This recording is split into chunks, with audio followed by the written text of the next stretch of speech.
kita harapkan memang pemilihan presiden ini kan pemilihan presiden.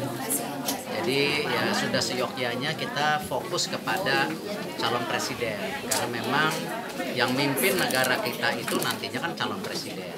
Jadi debat ini sangat ditunggu-tunggu ketika Pak Jokowi bisa memaparkan visi misi, bisa memberikan solusi-solusi, tidak hanya pembangunan yang sudah dilakukan hari ini dan juga yang akan datang.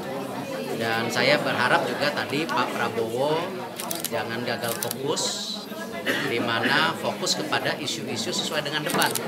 Tapi kalau beliau nanti mengangkat isu-isu yang lain, ya itu yang akhirnya kan yang kasihan rakyat sendiri. Jangan sampai rakyat ini tidak mendapatkan jawaban yang baik dari figur Pak Prabowo ataupun dari figur tentu Presiden kita Haji Insinyur Joko Widodo.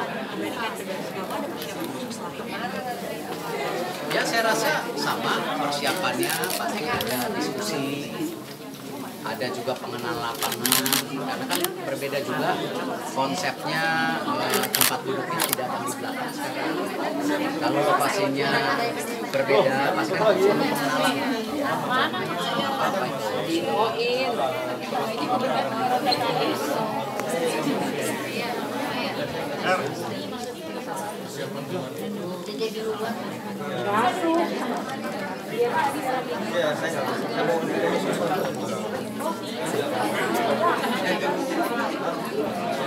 Ya, alhamdulillah kan kemarin sudah ada data debat ini tidak berubah pilihan dari paslon 01 atau paslon 02. Berarti kan debat ini kalau dihubungkan dengan survei alhamdulillah paslon 01 Pak Jokowi dan Kiai Haji Maruf Amin kan masih leading 20%. Nah, tapi tentu apapun masih ada yang namanya undecided vote, ya, undecided vote itu yang harus juga kita harapkan. Karena kenapa? Jangan sampai nanti undecided vote ini tidak mungkin, ya golput. Padahal ingat, rata-rata undecided vote ini anak muda. Dan kalau kita lihat 58% penduduk Indonesia ini di bawah 35 tahun. Sayang sekali kalau anak muda Indonesia tidak mengaspirasikan pilihan. Karena kenapa? Kan masa depan Indonesia kembalikan. Apa kita tidak mau melihat Indonesia 100 tahun merdeka di bawah generasi muda yang mimpin? Nah, apa yang sudah dibangun hari ini, infrastruktur dan apa yang dibangun untuk sumber daya manusia untuk orang-orang muda ke depan ini kan harus kita jaga.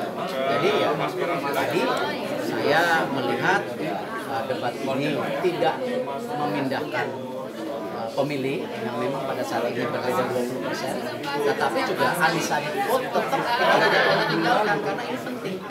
Ya, karena ini kembali bukan tadi kalah dan menang, tapi masalah Indonesia ke depan siapa yang akan memimpin? Apakah tentu saya lagi? Kan tidak.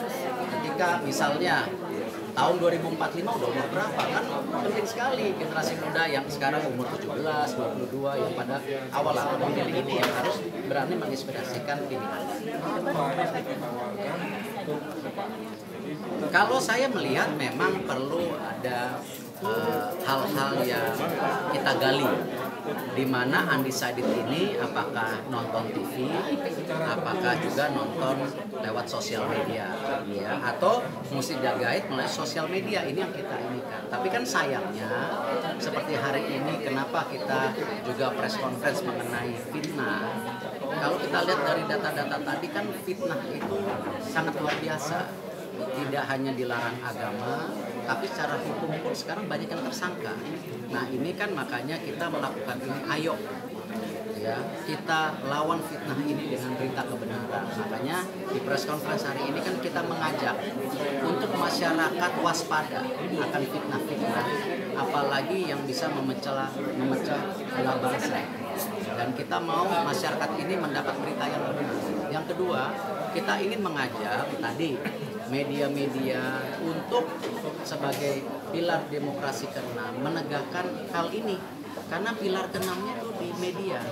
Bahkan kalau perlu tadi saya bilang, ya media ini ya berkumpul, memberikan award siapa yang memberitakan hoax, baik ke TKN ataupun memang BPN kalau ada.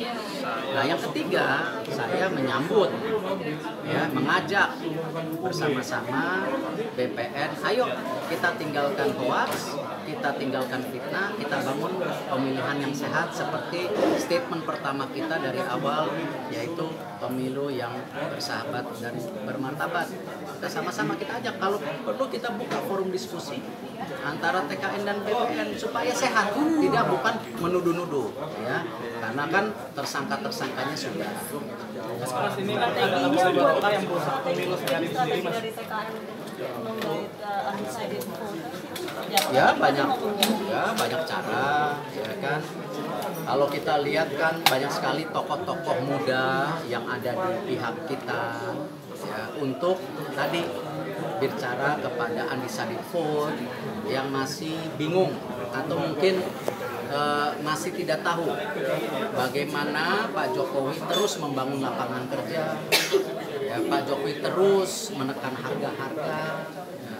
Nah ini yang kita sampaikan ke tokoh-tokoh, ya, banyak sekali tokoh-tokoh muda yang ada di pihak kita, dan selama ini contoh seperti Ibu Yeni Wahid yang tidak berpihak sekarang berpihak, ya banyak tokoh-tokoh muda, dan saya rasa mereka merupakan panutan-panutan yang kita harapkan untuk bisa menyuarakan tadi keberpihakan generasi muda kepada Indonesia.